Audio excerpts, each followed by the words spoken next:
killer. And it, it becomes this something that she has such a rich engagement with her audience that she can do that kind of stuff. Yeah. And anyway, now I've made the magic stick actually work, I'm going to pass on to a question. Yeah. The question is, Stefan, like the distributor might be trying to get your product because it's going to be taken away from those other markets. Therefore, you're not devaluing the other products. Would that possibly be motivated? Because you're giving it away for free. They're getting competition from you, being free. Now they're going to distribution deal with you, take it off the market. Yeah, that may well be one of his motivations. It's like, I'll give this guy a distribution deal to get him the hell off the market. Yeah. And that could very well be the case. It was very interesting that one of the things he did say to me in the very first meeting we had, he sort of said, one of the first things he said was, I want to put the price of it up. Because currently you're undercutting all the other third-party providers that I've got. And it really upset them if I try to sell your product at that price. Now, it was interesting because I think one of the reasons why I set it at that price is because I think Australians we tend to sort of err on the undervalue side of things rather than, I mean, Americans quite often approach things very confidently, like, yes, I produce this thing and it's top value, I'm going to sell it for $5 grand, and Australians quite often like, I'll be a little bit more conservative. We came from confidence. Yeah, we came from confidence. We also, I read something the other day that Australian philanthropy is the lowest in the world. The richest Australian people give something like 1% of what rich Americans give. I don't know if that has something to do with that. But I mean, I'm associated with that. One of the things that's really weird, teaching at RMIT, I actually had one of my students one day stop me and say, so let me get this right, you're giving away all the sounds. I'm like, yeah, for free. I was like, yeah. And she was like, why? And so she was very, very cynical. She was like, what are you doing? You're taking people's addresses and you're going to steal their babies or something. And she just did not, she was very cynical. She couldn't believe that someone would actually, under any circumstances, give something of value away free. But there's a very rational answer to give back to that, which is it's to my benefit. Well, yes, you don't have to pretend that you're altruistic. It's like with my video game. I'm just going to plug it quickly. It's called Infinite 8-Bit Platformer, and it's free software. And you should go to infiniteplatformer.com. And basically, I'm going to be giving it away free. But my reasons are completely non-altruistic.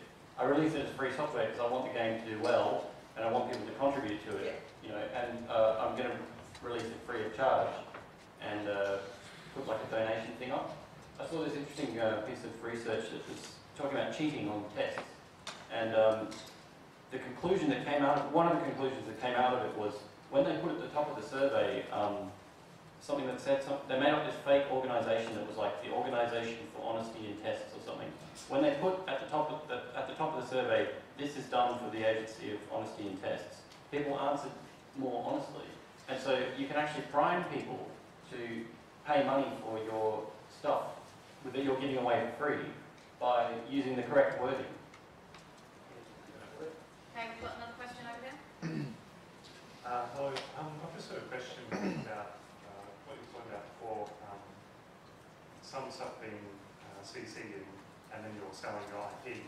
What do you guys think of, say, using open source game engines and you contribute whatever code you make back to that open source project so it keeps living on, and then the stuff you develop, the IP is what you actually sell. What do you guys think of that? Awesome. That's exactly the point. Yeah. You are allowed to do that within the licensing framework, as long as you maintain the requirements for license, which, depending on which open source license it is, as a general rule requires that you keep the source code open. There's nothing stopping you from doing that. I think that wussers and they should give away the IP as well. I disagree with that because, okay, one of the interesting things, some people seem to work on this idea of giving everything away. Now, the interesting thing from my point of view is that obviously, I want to be contributing as much to the sound library as possible. But to be able to do that and work full-time on it, I've got to live. Right? And I actually had a few people going, oh, well, you're selling it. You're a capitalist. It's like, well, how on earth can I sustain a free sound library where I'm adding at least 100 sounds a week to this thing if I'm having to spend all my time working in Starbucks to pay the bills? And it's one of those things sometimes of like, I'm sorry, I'm a creative person, and I am passionate about what I do, but I will not apologise that I actually want to make a living out of it. Alright? And I don't think you should. Anybody who says you need to be a starving, artist who's sort of malnourished because of your art, sorry, rubbish. No, you don't. You can be a businessman and you can make money out of it, but you can do so without being a bastard about it. And that's the business model I'm working on. And so I do give stuff away, and part of it is altruistic for me, but part of it very much is because it benefits me. Right? I give stuff away, and people go, hey, this is cool, and I get a following, and I get people go, hey, look at this guy, he's giving some stuff away. But I'm also hoping that there will be two sides of it, that I'll get some money, which allows, if I get people, professionals in the rest of the world, buying this and giving me lots of money, it means I can work full time on adding more and more sounds to this so that everybody in Australia can use it for free. Okay, we've got 3 more questions and then I'm going to wrap up. You brought up like a while ago the idea of Shakespeare releasing his stuff for free, but at the time he actually didn't release it for free. He was commissioned, and then people were charged to actually go see it, and it's only later that it became free. So extending that to software, do you think it's a good model? For instance, like Quake, when it first came out, was sold like a regular game, but then later on, and that like probably after 5 to 10 years, it was actually released free, and the source code where people could alter it as they wish, as long as they didn't sell it. So Do you think that's a good model? Richard Stallman had an interesting take on it, which was, someone asked him that exact question, and he said something like, he doesn't like it, but it's better than it not being free software, if you know what I mean. And he's like, his specific point was, if it's going to take us more time to code a clone of that's free software, than to just wait for them to release it, then we'll just wait for them to release it. So yeah, it's all good. I mean, I actually think that's a really good model, and I would argue that most of the stuff that's free these days, I mean, now there's a whole bunch of books that are now free online to download, things like, the original Wizard of Oz and stuff like that. A lot of those old stories you can download free. Well, that's basically because the people who've written them are long since dead and have made their money and have moved on. It's sort of okay for things to become free. I mean, I'm sure that, Mozart and Beethoven are all the people who are now classical musicians. They were getting paid at the time to do it. But there's an important point. People like that, copyright didn't exist. Copyright is only 300 years old. It turned 300 on the 9th of April this year. And I'm pretty sure we had artists and musicians, maybe not game developers, but certainly had creative people around before that. But coming back to the point about Quake, I think what's important to take away from that is that often people forget to think about the value of their content in a long-term strategy. And I think that's a prime example of looking at something and going, is this going to undermine or undercut my market now? And the answer for them was clearly probably not. So what they did was they actually made a decision to not assert their all rights reserved copyright, which they get under the Copyright Act. And it's an important point. People often forget their back catalogue. But if you don't say how people can use your content, then all rights reserved applies, and that says no one can touch it. Whether you actually care whether they touch it or not doesn't matter. Technically, at law, they can't touch it.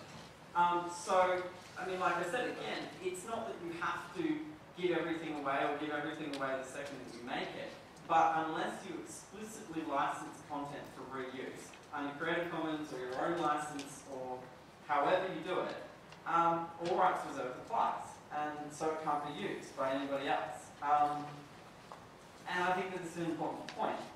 You're talking about 70 years after you're dead. it's getting longer. Yeah, and it will get longer. I mean, it was 50, and well, it was 25, and then it was 50, and then it was 70. You're talking 2 people's lifespans, practically, before that content will be reusable, unless you say otherwise.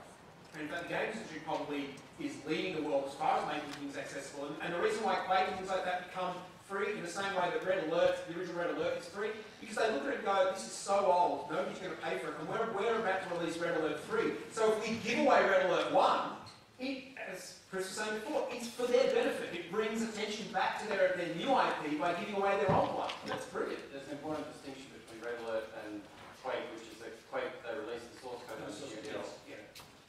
Okay, next question. Earlier you talked about the stigma of giving away things free. How do you get around it? Because I mean, as far as using software, purchasing software, or look for free software, I have a lot more faith automatically in something that's costs $1 than something that's free. Is there a strategy that you guys have? I think there are people who have the same attitude as you, but I think it's changing a lot because it's just obvious now that a lot of free software is better than proprietary stuff because of the way it's developed. But it's, I want to say, and attach to what you said, both of you said about the value of things.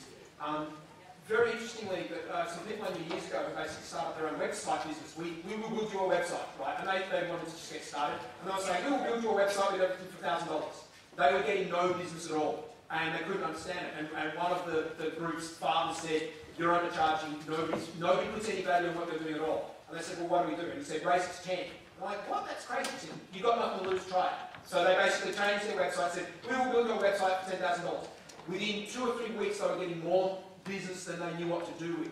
And this is one of the things I find very interesting because a couple of things, as I said, from outside of Australian territory, my site is about to change to being not totally unlimited and free, and the overall cost of the library is going to go up by about 40%. And I'll be really, really interested to see how people respond to it as to whether they will think it's of greater value because now it costs more. Well, I hate the idea that they might, but it wouldn't surprise me if they did. But importantly, there's a flip side to that as well, that's saying that charging more may give the impression of more value. Likewise, charging less may actually be valuable. It's about testing your market. Like if you've got your game out for $100 and one person buys it every 2 weeks, and then you halve it to 50, as long as you're getting more than 2 people buy it in the same period, then you've actually made more money. Which is why that World of Goo thing works so well, because they said pay what you want, so they could automatically, the natural price points just go out. Well, exactly. If you're not expecting any return on it, then you get the bonus. And the whole World of Goo thing was a brilliant case study, and they published their entire outcomes of the whole process, what they did, why they did it, what the outcomes were. That's what was great about it, that they made the transparency. Because the film and record companies hate that. They don't want the transparency. They don't want people knowing.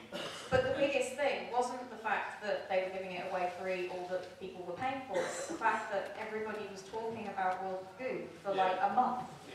So, you know, everybody, like even I got it, and I'm like, crap, yeah. There was one last question from someone down the front.